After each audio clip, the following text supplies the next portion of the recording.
ഇത് മാസ് മോട്ടോഴ്സിൽ നിന്നാണ്. ഹോണ്ടയുടെ ഡിയോ വണ്ടി സ്റ്റാർട്ടിങ് കംപ്ലയിൻ്റ് ആയിട്ട് എടുത്തു തന്നു. സ്റ്റാർട്ടിങ് കംപ്ലയിൻ്റ് എന്ന് വെച്ചാൽ വണ്ടി എഞ്ചിൻ സ്റ്റാർട്ടാവും, പക്ഷേ വണ്ടി റേസ് ആവുള്ളൂ, വണ്ടി മൂവ് ആവില്ല. അത് ശരിക്കും നമ്മൾ ചെക്ക് ചെയ്യുമ്പോൾ ക്ലച്ചിനകത്താണ് കംപ്ലയിൻറ്റ്. CVT ക്ലച്ചിനകത്ത്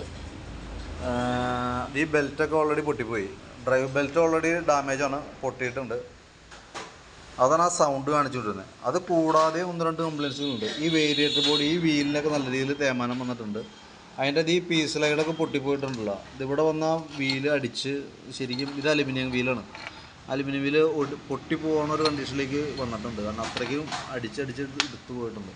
അപ്പോൾ നമുക്ക് ഈ വീലും ഈ ബോസ് ഡ്രൈവും കൂടി നമുക്ക് മാറ്റണം കേട്ടോ. അതേപോലെ തന്നെ കൂട്ടത്തിയുടെ പീസ് ലൈഡ് കൂടി മാറ്റിയിട്ട് വേണം നമ്മൾ ബെൽറ്റ് ഇടാനായിട്ട്. അതല്ലെങ്കിൽ എന്ത് പറ്റുമെന്ന് വെച്ചാൽ ഇനിയിപ്പോൾ ബെൽറ്റിൻ്റെ ഭാഗം ക്ലിയർ ആയി കഴിയുമ്പോൾ ഈ സാധനം ഡാമേജിലേക്കും വീണ്ടും നമുക്ക് കംപ്ലയിൻറ്റ്സ് വരും.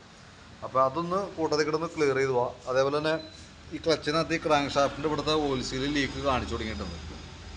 ആ ഓയിൽ സീൽ കൂടി മാറ്റിയിട്ട് ക്ലച്ചൊന്ന് ക്ലീൻ ചെയ്ത് റീസെറ്റ് ആക്കി എടുക്കാം കേട്ടോ. അതേപോലെ തന്നെ ഫുള്ള് നമ്മൾ ബാക്കിലത്തെ അതിൻ്റെ ക്ലച്ച് വീലിയൊക്കെ അഴിച്ചിട്ട് ഫുള്ളായിട്ട് ക്ലീൻ ചെയ്ത് ഗ്രീസിങ് നടത്തുന്നുണ്ട്. CVT ക്ലച്ചിൻ്റെ ഒരു പ്രത്യേകത എന്ന് വെച്ചാൽ നമ്മൾ ഇടയ്ക്ക് നമ്മളത് ചെക്ക് ചെയ്യണം. കാരണം അത് ഓയിലോ കാര്യങ്ങളൊന്നും ഇല്ല, നമ്മൾ മാനുവലായിട്ട് തന്നെ അഴിച്ച് ഗ്രീസിങ് നടത്തേണ്ടതാണ്.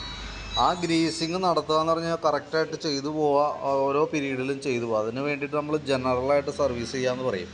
ആ ജനറലായിട്ട് സർവീസ് ചെയ്യുന്ന കൂട്ടത്തിൽ കൂടെ നമ്മളത് അഴിച്ച് ചെക്ക് ചെയ്തിട്ട് ഡാമേജ് ഉണ്ടെങ്കിലൊക്കെ നമ്മളത് ക്ലിയർ ചെയ്ത് കൂട്ടത്തിൽ കൂടെ പോകും. അതേപോലെ തന്നെ ക്ലച്ച് ഗ്രീസിങ് തുടങ്ങിയിട്ട് ബാക്കിയത്തെ എല്ലാ ഭാഗങ്ങളും നമ്മൾ കറക്റ്റായിട്ട് ചെക്ക് ചെയ്ത് പോകുന്നത്.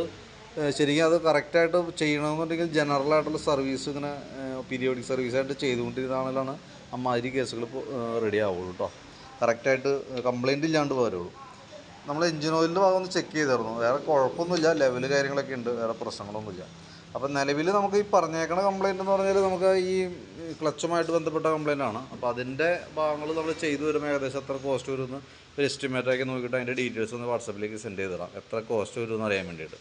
പിന്നെ അതേപോലെ തന്നെ ഇടയ്ക്ക് എപ്പോഴെങ്കിലൊക്കെ ഗ്യാപ്പ് കിട്ടുന്ന സമയത്തൊന്ന് കേട്ടിട്ട് മൊത്തത്തിൽ ജനറലായിട്ടൊന്ന് സർവീസ് ചെയ്ത് പോകണം നല്ലതാണ് കേട്ടോ. കാരണം എന്ന് വെച്ച് കഴിഞ്ഞാൽ ചെറിയ എന്തെങ്കിലും കംപ്ലയിൻസുകളൊക്കെ കേബിളുകളൊക്കെ ഡാമേജോ അങ്ങനെയൊക്കെ വന്നിരിക്കേണ്ടി നമുക്ക് അറിയാനായിട്ട് പറ്റും. അതേപോലെ തന്നെ ബുഷ് കാര്യങ്ങളൊക്കെ ഗ്രീസിങ് ആവശ്യമായിട്ടുള്ള ബുഷുകളൊക്കെ ഉണ്ട്. ഫ്രണ്ട് സസ്പെൻഷൻ്റെ ഭാഗത്ത് തന്നെ ലിങ്കിൻ്റെ ബുഷുകളൊക്കെ നമ്മൾ അഴിച്ച് ഗ്രീസിങ് കാര്യങ്ങൾ തേയ്മാനം ഉണ്ടെങ്കിൽ അതൊക്കെ മാറ്റി ഘടിപ്പിക്കേണ്ടതൊക്കെ അത്യാവശ്യമായിട്ടുണ്ട് കേട്ടോ. അപ്പോൾ അതൊക്കെ നോർമൽ സർവീസിനായിട്ടാണെങ്കിൽ ആ കൂട്ടത്തിൽ കൂടെ ചെയ്ത് പോയിക്കോളും. അപ്പോൾ ഇത് ഞാൻ ഈ കംപ്ലയിൻറ്റ് കംപ്ലീറ്റ് ചെയ്തേക്കാം. അതിൻ്റെ ഡീറ്റെയിൽസും വാട്സാപ്പിലേക്ക് ഒന്ന് സെൻഡ് ചെയ്തിട്ടേക്കാം കേട്ടോ.